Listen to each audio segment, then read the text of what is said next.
Tumanggap ng rice subsidy ang 36 layag Badjao beneficiary sa Tawi-Tawi sa pamamagitan ng programa ng Ministry of Social Services and Development. Ang public service story sa report. Isinagawa ang distribution noong April 16, 2026 sa Barangay Lupa Pula. Ang mga benepisyaryo ay mula sa Barangay Liyubod, Bayan ng Mapon, Tawi-Tawi.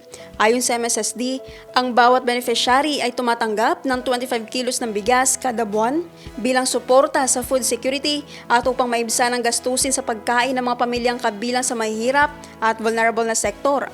Ang Layag Badjao program ng MSSD ay nakatuon sa pagpapabuti ng kapakanan ng mga Badjao sa pamamagitan ng mga serbisyong panlipunan tulad ng seed capital, skills training, buwan ng rice subsidy at medical assistance. Ayon sa MSSD, ang programa ay bahagi ng patuloy na advokasya ng pamahalaan para sa inklusibong kaunlaran sa Bangsamoro Region.